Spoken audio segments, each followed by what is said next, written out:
Kurniawan. Saya akan menjelaskan TB2 Bahasa Indonesia tentang tata ejaan bahasa Indonesia. Pertama-tama kita memasuki latar belakang.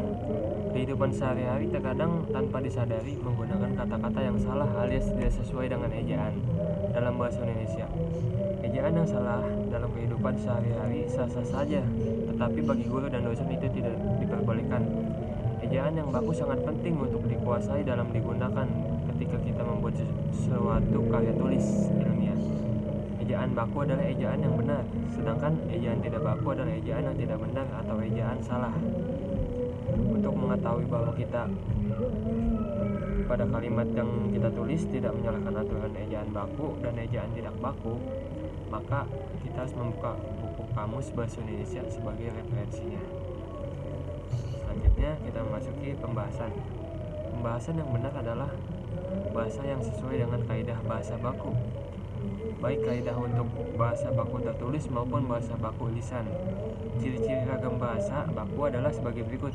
Ini contohnya ada 5, mungkin saya sebutkan 3 saja. 1. Penggunaan bahasa normatif dengan penerapan pola kalimat yang baku. 2. Penggunaan kata-kata baku, contoh tidak, berapa, memang. 3. Penggunaan ejaan resmi dalam ragam tulis. Ejaan yang kini berlaku dalam bahasa Indonesia adalah ejaan yang disempurnakan oleh EYD. Bahasa baku harus mengikuti aturan ini. Selanjutnya kita memasuki pembahasannya, guys. Contoh penggunaan bahasa Indonesia secara baik dan benar.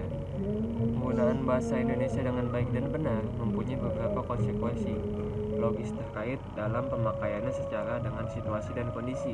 Pada suatu kondisi tertentu, yaitu pada situasi normal, penggunaan bahasa Indonesia yang benar menjadi pilihan atau prioritas utama dalam berbahasa. Contohnya menggunakan bahasa Indonesia secara dan benar. Bahasa yang benar adalah bahasa yang sesuai dengan kaidah bahasa baku, baik untuk bahasa baku tertulis maupun bahasa baku lisan. Fungsi-fungsinya nih, contohnya bahasa merupakan akibat yang lebih jauh dari ekspresi diri. Komunikasi tidak akan sempurna bila ekspresi diri kita tidak diterima dan dipahami oleh orang lain. Penggunaan bahasa sebagai alat komunikasi merupakan tujuan tertentu agar kita dipahami orang lain. Jadi dalam hal ini respon pendengar atau lawan komunikasi yang menjadi perhatian utama kita. Nah, selanjutnya kita masuki fungsi bahasa sebagai alat komunikasi. Fungsi bahasa sebagai alat komunikasi, bahasa merupakan alat untuk merumuskan maksud kita. 2. Bahasa adalah alat untuk berkomunikasi melalui lisan, bahasa primer dan tulisan, bahasa sekunder. Berkomunikasi melalui lisan dihasilkan oleh alat ucap manusia, yaitu dalam bentuk simbol bunyi, di mana setiap simbol bunyi memiliki ciri khas tersendiri. Tulisan adalah susunan utama bahasa, adalah bahwa komunikasi ini menyampaikan pesan atau makna oleh seorang kepada orang lain. Keterikatan dan ketertarikan bahasa dengan manusia menyebabkan bahasa tidak tetap dan selalu berubah seiring perubahan kegiatan manusia dalam kehidupan di masyarakat. Selanjutnya kita masuk perbedaan EYD dan EBA. 1. Penggunaan huruf tebal dalam EYD. Fungsi tebal ada 3. 1. Yaitu judul buku. 2. Bab dan semacamnya. Mengkhususkan huruf sebagai menulis tema atau sublema dalam kamus. Dalam EBA, fungsi ketiga dihapus. 2. Penambahan huruf vokal diftong. Pada EYD, huruf diftong hanya 3, yaitu AI, AU, EO.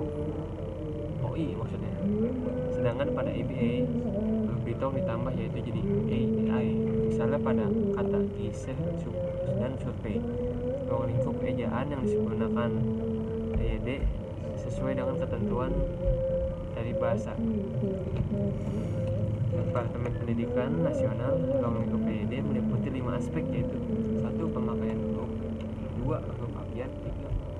Huruf konsonan, gabungan huruf konsonan dan huruf diftong. Selanjutnya kita masuk dalam pemakaian huruf kapital dan huruf miring. Huruf kapital atau huruf besar. Huruf kapital dipakai sebagai huruf pertama pada dan tahun dan lain-lain. Huruf miring adalah cetakan dipakai untuk menuliskan nama buku, majalah, surat kabar yang dikutip dalam tulisan, nama ilmiah atau ungkapan asing, kecuali yang telah disampaikan ejaannya. Dan untuk menegaskan atau mengkhususkan huruf, bagian kata atau kelompok kata, penulisan kata nih, ada 3 contohnya. 1 kata dasar, 2 kata turunan, 3 kata ulang. Selanjutnya kita masuk ke pemakaian tanda baca. Ada tanda koma, tanda titik, tanda tanya, tanda seru, tanda titik 2, tanda titik koma, tanda garis miring, tanda petik, tanda epelesis, tanda penyingkatan atau aspiratif, tanda petik tunggal. Kesimpulan dan saran. Kesimpulannya nih, dari uraian di atas, maka kesimpulan adalah bahasa merupakan jantung dari kehidupan. Ini karena tanpa bahasa kita tidak akan bisa berinteraksi sesama manusia. Maka dari itu kita sebagai warga negara Indonesia harus bisa menjaga keaslian bahasa Indonesia yang baik dan benar. Karena di pandangan suatu bangsa itu tidak lepas dari bagaimana kita menggunakan bahasa yang dipahami atau mudah dimengerti oleh bangsa lain. Saran saya sih ya, pada penyajian dalam laporan ini mungkin tidak menampilkan penjelasan secara mendalam. Selain itu, penulis meminta kritik dan saran yang membangun dari pembaca sehingga penulis dapat mengupgrade lebih baik daripada pembuatan laporan saya.